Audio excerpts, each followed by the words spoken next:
পৃথিবীর সব বিপদ আপনার জীবনে আসলেও রিজিকের সমস্যা আপনার জীবনে আসবে না যদি তিনটা জিনিস আপনার সাথে থাকে।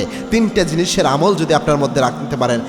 বিখ্যাত তাবি আয়েজাল কারনি তিনি এই জিনিসটা তার গ্রন্থে উল্লেখ করেছেন, খুব চমৎকার একটি বিষয়। তার মধ্যে এক নাম্বার হচ্ছে আপনার ইবাদতের মধ্যে যদি ইস্তেগফারের আমল থাকে। খুব গুরুত্বপূর্ণ বিষয় মনে রাখবেন, ইস্তেগফার এটা এমন একটা বিষয়, ইস্তেগফারের অনেক ফজিলত রয়েছে। এই যে আস্তাগফিরুল্লাহ আস্তাগফিরুল্লাহ যদিও শুনতে ছোট মনে হয়, অনেক ফজিলত এটা।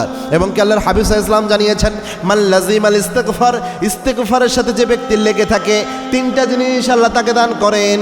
তার মধ্যে একটা হচ্ছে ওয়াইয়ারযুকুহু হাইসু লা ইয়াহতাসিব, এমন জায়গা থেকে আল্লাহ রাব্বুল আলামিন তার রিজিকের বরাদ্দ দেন যা সে কখনো কল্পনাও করে নাই, সে ভাবেই নাই যে এই জায়গা থেকে আমার রিজিক আসতে পারে। কত গুরুত্বপূর্ণ বিষয়। এজন্য এই রিজিক আমাদের যদি বৃদ্ধি করতে চাই বা রিজিকের সমস্যা থেকে যদি আমরা উত্তরণ করতে চাই, অবশ্যই ইস্তেগফারের আমল বাড়াতে হবে। দরুদ শরীফ এবং ইস্তেগফারের আমল এটা সব সময় আপনার সাথে রাখবেন।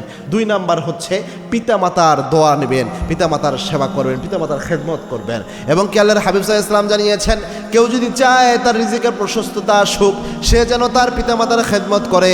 আরেক হাদিসে আল্লাহর হাবিব বলেছেন, সে যেন আত্মীয়তার সম্পর্ককে জোড়া লাগায়। সুবহানাল্লাহ। এজন্য পিতামাতা এবং পিতামাতার সাথে রিলেটেড যে আত্মীয় স্বজন গুলা রয়েছে, আপনার মামা খালা অথবা আপনার চাচা ফুফু, এদের সাথে আপনি সম্পর্ক ভালো রাখবেন, পিতামাতার সাথে সম্পর্ক ভালো রাখবেন, তাহলে রিজিকের প্রবলেম কখনো হবে না। 3 নাম্বার সবচেয়ে গুরুত্বপূর্ণ বিষয়, 5 ওয়াক্ত নামাজ সঠিক সময় পড়ার চেষ্টা করবেন, তাহলে ইনশাআল্লাহ রিজিকের প্রবলেম হবে না। কেননা রিজিক বরাদ্দ হয় যে সময়গুলোতে আমরা অনেক সময় ঘুমাইয়া কাটাই, যেমন ফজরের সময়। আল্লাহর হাবিব সাল্লাল্লাহু আলাইহি ওয়াসাল্লাম নিজে দোয়া করে গিয়েছেন, আল্লাহুম্মা বারিক লি ফি উম্মতি বুকুরিহা, হে আল্লাহ আপনি আমার উম্মতের জন্য ফজরের সময়টাকে বরকত হিসেবে দেন।